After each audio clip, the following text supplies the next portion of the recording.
నాకు సకల సంపదలు భోగవాద్యాలు జగమన వస్తువాహనులు అన్నీ కలుగు కదా. అయినను ఎనుకు ముందు 6 మంది మగ సంతానం కలిగారు.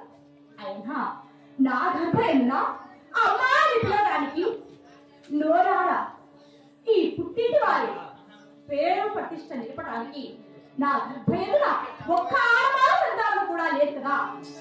అయినా ఈ పావుల పట్టణంలో ముఖాలు దేవతలను నా మనసారా వేడుకున్నాను. ఆ దేవుడికి నాపైన ఏలగలేకపోయినారు కదా. ఎలాగైనా సరే కదిరి కోటలకు వెళ్ళి నా కదిరి దేవుడిని నా మనసారా వేడుకుంటే ఆడవాళ్ళ సంతానం కలుగులో ఏమో కదా. అలాగే వినదు.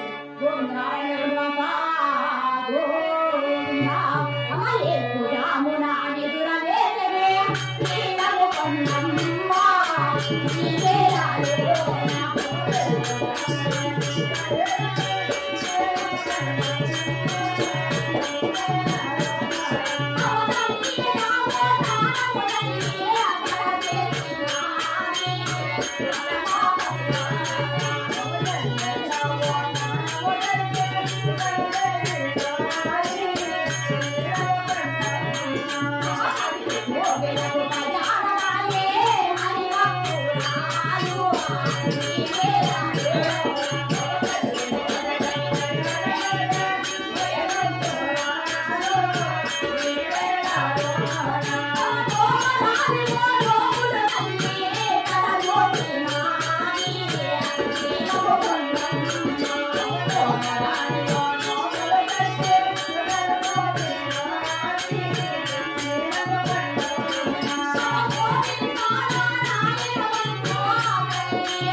Oh,